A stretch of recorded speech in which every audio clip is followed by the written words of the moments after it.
we know that, technology changes so quick. We know that when we buy a phone, it's outdated in 6 months. And the kids and the teachers, we've got to keep up.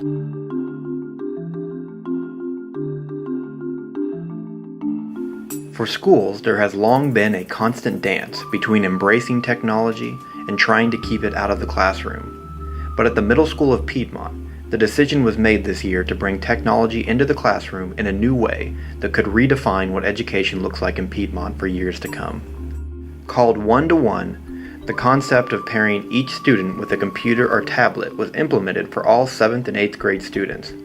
The school district purchased 650 Google Chromebooks this summer that were passed out to middle school students who will take them to high school next year, slowly completing the transformation of giving every student in Piedmont in 7th grade and up an individual laptop. A month into the new school year, and students and teachers at Piedmont Middle School say the new devices are already being put to good use. Okay, what I need you to do is you're going to use the search engine of your choice.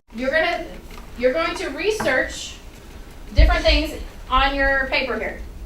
For middle school math teacher Nikki Lujan, the new Google Chromebooks offer a chance to connect students with the world at all times, giving her new ways of presenting a lesson that might otherwise not be available. Technology is everywhere. The kids walking in with cell phones, we can't let them use those, but them having access to a computer. Are you kidding me? We used to maybe get one day a semester with a computer, and now they've got them at their fingertips every day. It makes the accessibility to information at their fingertips. If there's something that they don't understand, I'll send them to virtualnerd.com. Go, if you don't understand how I explain it, see if you can find a better definition, see if you can find a better explanation. Use it to prove something to me, those kind of things. Middle school teacher Jana Kirby said the Chromebooks have given her not just a new way to present lessons, but a better way to organize students and keep them on task.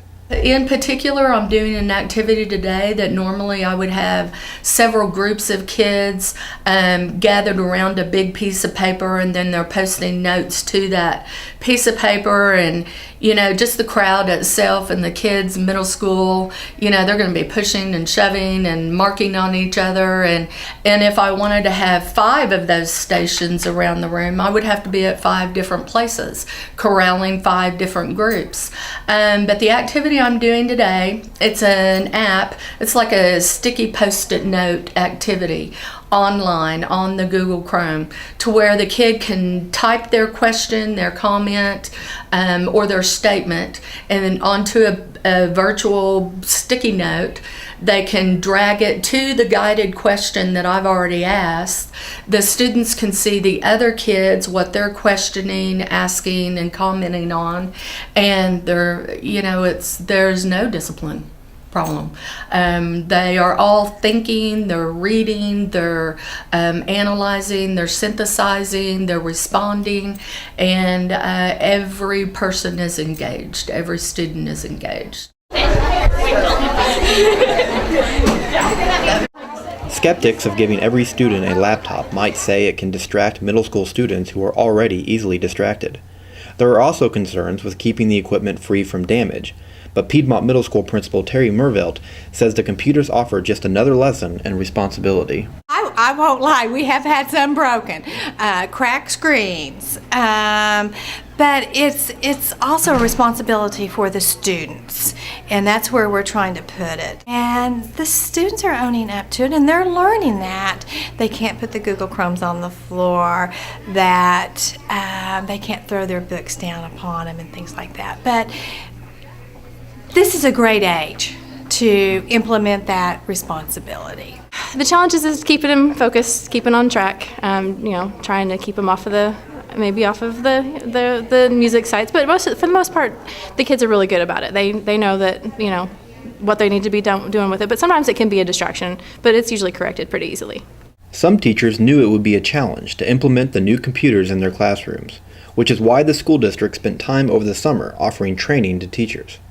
The district also hired a new director for instructional programming who has experience helping teachers embrace the one-to-one concept. I've been doing this for several years with schools that have been going one-to-one, and I've learned a lot of lessons over that time. And one of the things I've learned is that initially, teachers' main concern is what this means for them.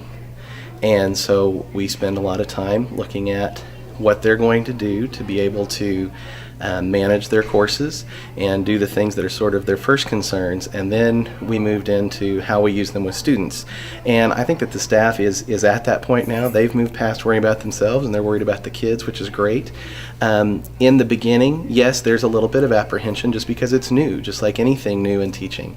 And I think that what we did over the summer was very helpful. All of the teachers received several different kinds of training, and then we hit the ground running. The computer room was always something special in schools where you had to set aside time and take 2 or 3 days out of class to go do a project.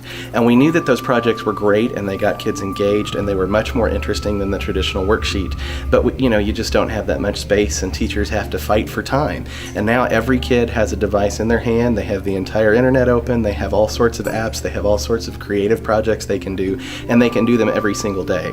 And so I think freeing up all of the teachers to do those things whenever they want to and not whenever they're looking at logistical problems is probably the greatest thing about them.